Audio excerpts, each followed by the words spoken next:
Leading in Nightline tonight, Sarawak is stepping up its agri-food transformation by harnessing artificial intelligence, digital innovation, automation and data-driven farming to build a high-tech, high-income agricultural sector.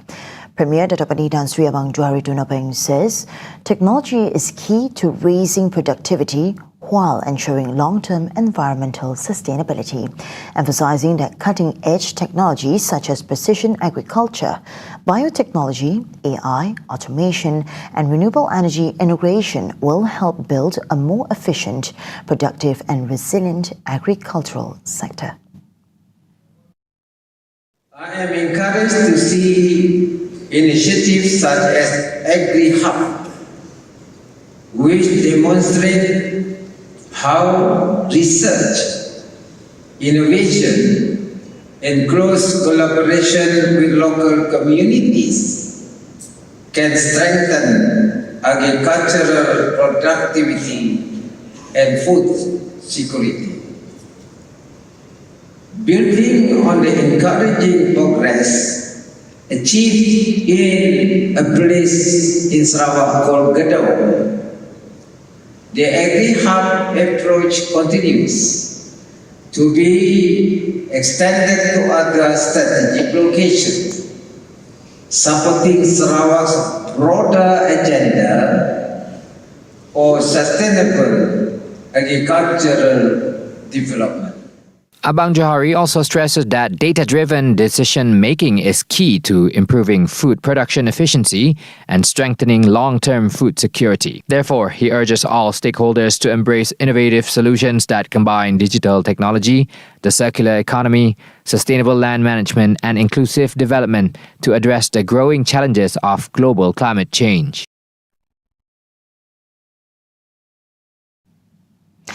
BINTULU is set to play a bigger role in Sarawak's green economy as the state looks to build a sustainable agri-food hub powered by agriculture, biodiversity and renewable energy. Premier Datuk Pani Tan Sri Abang Johari Tunapeng says global recognition from the World Economic Forum has positioned BINTULU as a rising hub for low-carbon industry and sustainable development. According to him, even as Sarawak continues to drive industrial growth, biodiversity conservation and agricultural development remained at the heart of the state's development agenda. Sarawak is uniquely positioned to become a regional leader in sustainable agriculture and agri-food innovation.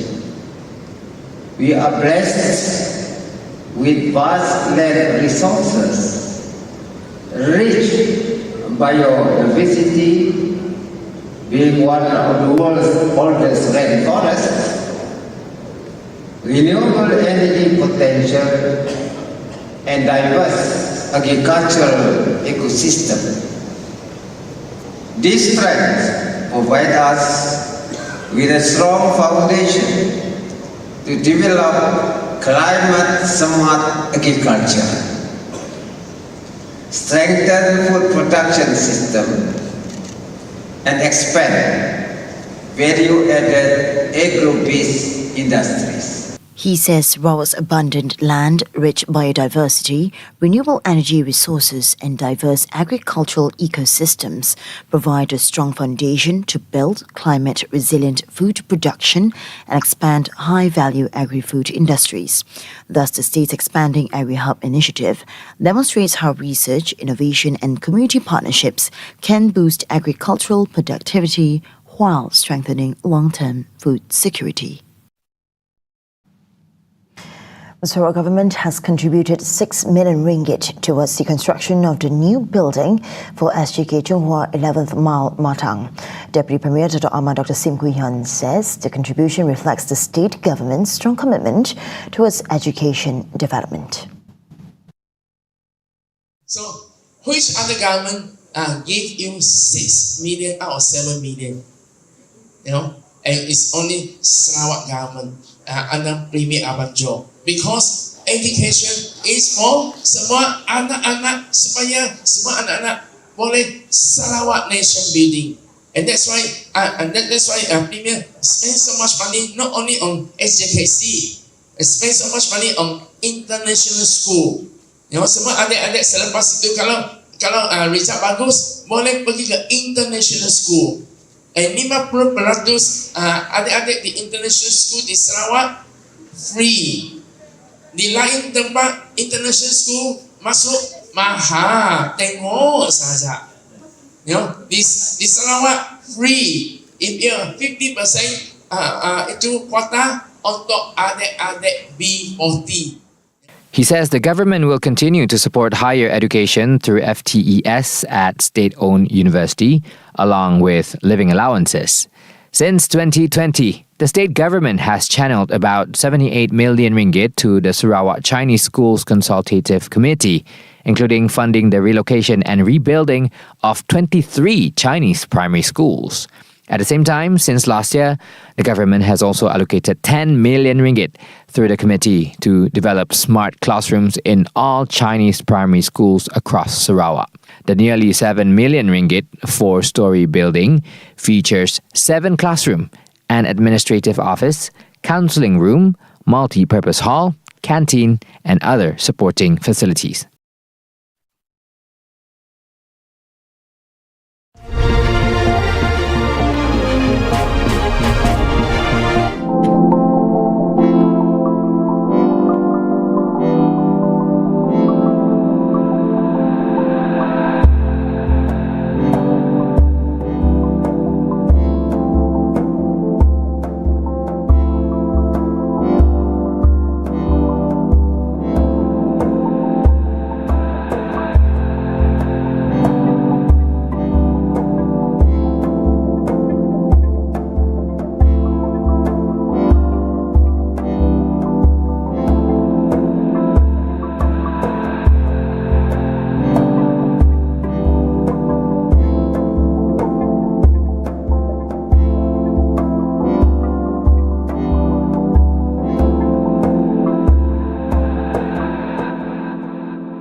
Welcome back. More than 14.2 million of the 16.7 million eligible Budi Madani RON 95 or Budi 95 recipients have benefited from the targeted fuel subsidy, covering the use of more than 13.4 billion litres of RON 95 petrol. Second Finance Minister Dato Sri Amir Hamzah Azizan reveals actual usage data from October 2025 to June 2026 shows most Budi 95 recipients consume RON 95 at reasonable levels. Kurang daripada 1% pengguna Budi 95 menggunakan lebih daripada 200 liter RON 95 secara konsisten. Secara purata, penggunaan RON 95 adalah sekitar 100 liter sebulan. He was responding to a question from Senator Dato' Bobby Afang bin Swan regarding the annual cost savings resulting from the implementation of the targeted RON 95 subsidy. The Budi 95 program is projected to generate annual fiscal savings of between 2.5 billion ringgit and 4 billion ringgit, in which the actual savings will depend on factors including global crude oil prices, exchange rates, and RON 95 consumption patterns. He adds that the savings will be channeled back to the public through various assistance programs rather than retained as fiscal surplus.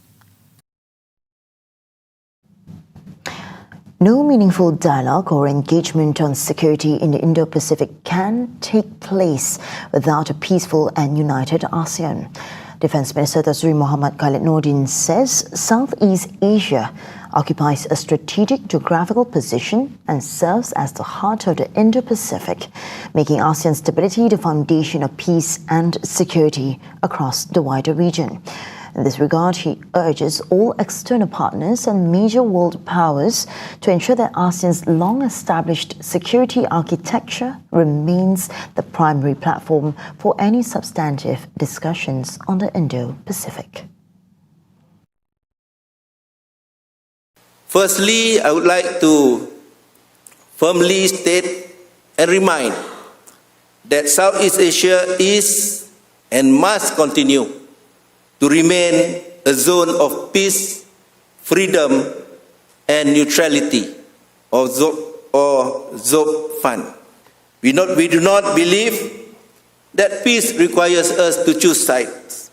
Rather, peace requires us to engage all and respect all while remaining guided by our principles and interests. Moreover, any countries that wishes to foster diplomatic ties with ASEAN must understand the principles of the Treaty of Amity and Cooperation in Southeast Asia. ASEAN's success has never happened by chance. Over the decades, we have built the foundation of ASEAN through our own norms, principles, and way of managing regional relations.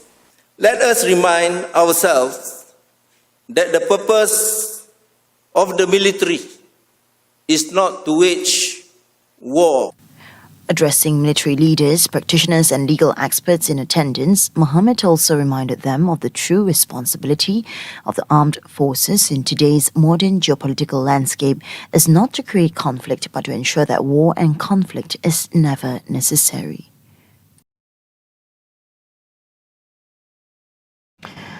An Indonesian woman and her Bangladeshi boyfriend were charged at the Georgetown Magistrates Court on Monday with the murder of her 5-year-old son last month.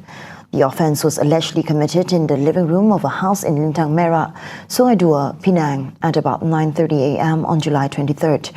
The accused, Dina Hayati and Sani, nodded in understanding after the charge was read under Section 302 of the Penal Code, read together with Section 34 of the same code. The two accused allegedly acted with common intention in causing the death of 5-year-old Ali Sahari Ali Johar. However, no plea was recorded as the case falls under the jurisdiction of the High Court. If convicted, they face the death penalty or imprisonment of between 30 and 40 years, along with no fewer than 12 strokes of the cane. The court denied bail for both accused.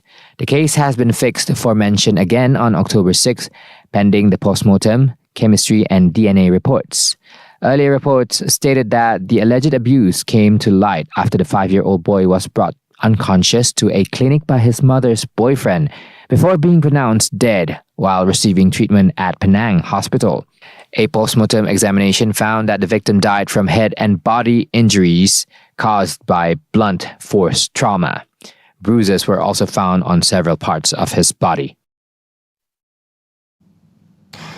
Sabah police have foiled a major drug trafficking attempt after seizing more than 329 kilograms of methamphetamine worth nearly 18 million ringgit in 2 separate raids in Tawau and Semporna. Sabah Police Commissioner Dato' Jaude Dikun said 6 suspects were arrested while another suspect remains at large. During a raid in Tawau on July 12, police seized 74,886 kilometers of methamphetamine worth about 3 million ringgit and arrested 4 suspects aged between 24 and 40. 2 of the suspects are Malaysian citizens, while the other 2 are foreign nationals. All tested negative for drugs. A day later, police discovered another 254.35 kilograms of methamphetamine packed in 24 black bags inside a van at an oil palm plantation in Semporna. Kita cuba minimumkan ataupun kita cuba kosongkan, walaupun memang kita tidak dapat menafikan ada kelumpuhan di kawasan-kawasan tertentu. Tetapi insyaAllah dengan pengalaman daripada Obayu 1 sehingga Obayu 12, kita akan memastikan bahawa kita akan berusaha semampu mungkin untuk memastikan tidak masuk ke negeri Sabah. A total of 12 operations under Ops Bayu have been carried out across Sabah from January to July this year, resulting in the seizure of nearly 4 tons of drugs. Cases under Ops Bayu 1 to 9 have led to court charges or action under special preventive measures. Meanwhile, investigations into Ops Bayu 10 through 12 are still ongoing.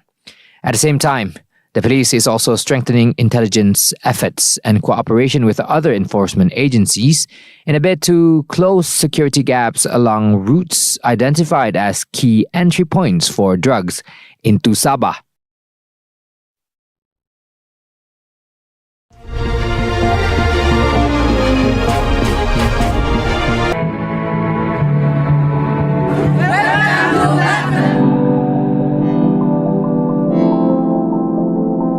Truly seen where every path I can.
Over the weekend, the war in West Asia has escalated sharply after Iran launched its first surprise attack on July 28. While US bases in Jordan, Bahrain and Kuwait were affected, it refused to become a sitting duck and launched a 2-hour counter-strike targeting Iranian command centers, coastal surveillance and missile facilities. Many thought the war would continue escalating from then on, until early today when President Donald Trump decided to hold off on a quote-unquote disastrous strikes against Iran. More on this with Yusuf. Strikes from last week have effectively pulled in countries like Saudi Arabia and Egypt into the war, with the former launching a joint strike with the US after the surprise strike. Today's halt in strikes, however, was done following pressures from Saudi, the UAE and Qatar, and surprisingly, Iran, as Trump claimed in an interview while on board of a military aircraft. It was going to be a massive attack. It was going to be an attack that would have been by far the biggest attack since World War II. But they've asked us not to do it. They said, please don't do it. And their neighbors said that too. And so we're just going to see whether or not we can make it toward the denuclearization. While this is the official statement by the president himself, experts and media pundits are wondering whether this pause is necessary for the US and their allies to restock their munitions before carrying the next strike. As we have seen during this period of war time, similar short-term ceasefire were done under the pretext of peace deal negotiations, yet nothing has come close to achieving that peace when attacks continue from either side. Oil prices fell on Monday after Trump called off a planned attack on Iran. A barrel of Brent crude for October delivery was trading at just over $83 in morning deals, down almost 7%. The sharp fall in oil prices did little to lift stock markets across East Asia. By 12:30 p.m. local time, South Korea's benchmark Kospi index was down almost 5%, while Japan's Nikkei 225 had fallen 1.7%. Analyst says the weakness was driven mainly by growing concerns that the artificial intelligence AI boom may be starting to lose momentum. Hong Kong's Hang Seng Index was little changed, edging up 0.2%, while mainland China's CSI 300, which tracks the country's largest listed companies, fell around 0.8%. Following Trump's claim that a peace deal is back on the negotiation table, Iran's foreign ministry denies any direct talks with the US. Ismail Baqi says only talks with Oman are ongoing over the management of the strategic waterway, Hormuz. ما الان مذاکره‌ای با آمریکا نداریم. مذاکرات با عمان هست، متمرکز بر تفاهم بر سر مسیری که تردد ایمن کشتیرانی از تنگه هرمز رو تأمین بکنه. Negotiations will focus on establishing a temporary route soonest to ensure the safety of shipping in the Strait of Hormuz. And additionally, Baki says the situation at the Strait will not change as long as the U.S. continues its acts of aggression and its blockade. Additionally, Iran's President Masoud Pezeshkian says the MOU with the U.S. will become a quote-unquote cornerstone of Tehran's future foreign relations. His statement on X reads that the memorandum was signed as a result of the collective wisdom of the Shura Council members and will serve as the reference point for their future foreign engagements and relations. He also stated that the MOU contains several provisions that compel their enemies to remain committed to what they have signed. And as we mentioned earlier, previous peace deals, including the most recent one in April, collapsed after months of negotiations. The U.S. launched strikes for 13 consecutive days, targeting Iranian vessels in the Strait of Hormuz, which Trump later blamed on Tehran. Iran then retaliated with missile and drone attacks on U.S. bases across Gulf nations. Meanwhile, the United Kingdom has reported massive fuel theft since the beginning of the war. Citing a report from PA Media, drivers have stolen an average of nearly £200,000 worth of fuel daily. Fuel theft prevention company Forecourt Eye says incidents of fuel taken without payment soared by 20% in the 5 months after the conflict began on February 28, compared with the preceding 5 months. A forecourt in the United Kingdom is the area where fuel pumps are located. The increase in pump prices driven by the war means the value of stolen fuel rose by 48% over the same period, reaching an estimated daily average of £194,000 across the UK's 8,359 petrol pumps. For first-time offenders, there was a 23% increase in the number of incidents and a 26% rise in the volume of fuel stolen, compared with 17% and 20% respectively among repeat offenders. The figures are based on reports by a representative sample of 550 installations, and they include drive-offs when there is no attempt to pay and no means of payment incidents when a customer fills up and claims they have no way to pay.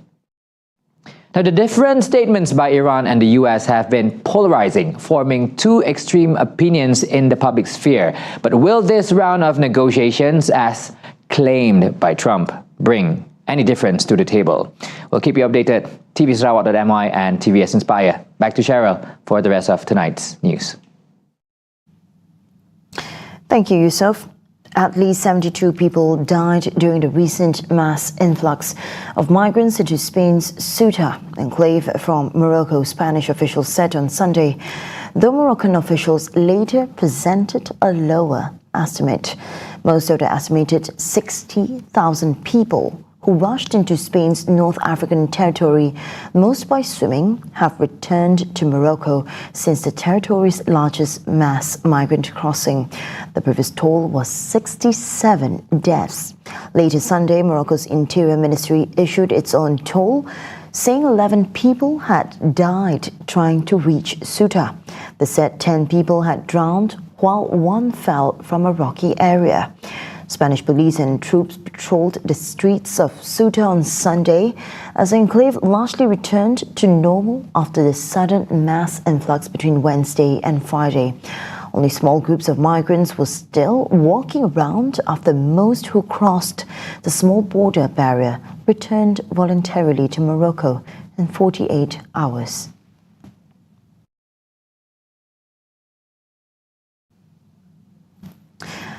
Five passengers have died, with others still missing more than 24 hours later after a passenger ferry caught fire following multiple blasts in Indonesia.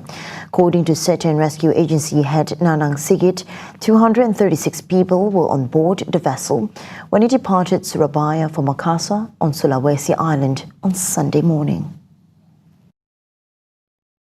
One survivor recounted that the fire broke out on Sunday morning as passengers were eating breakfast.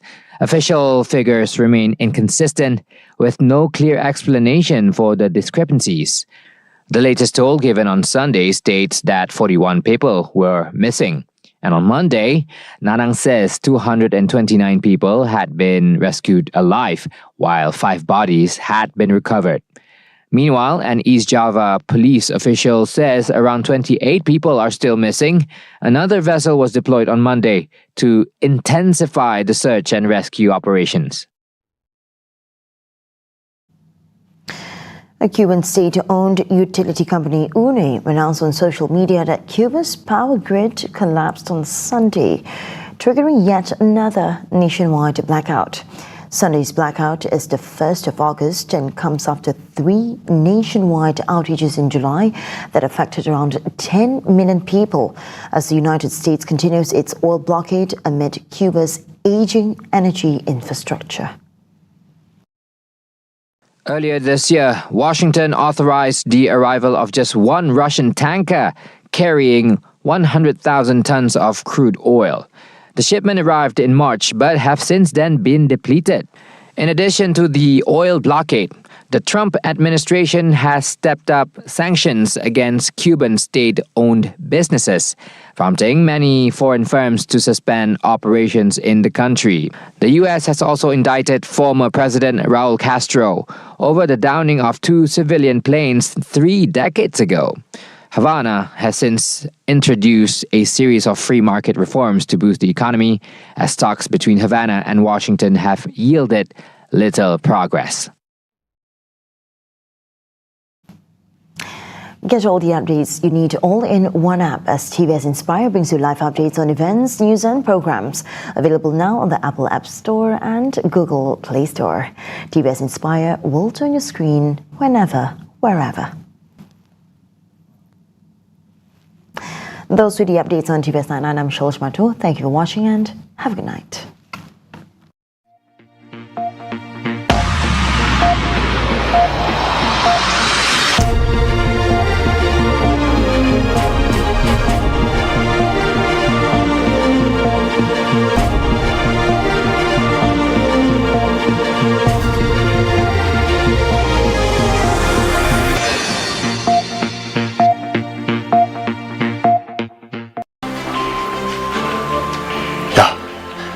아직 안 왔나 보다.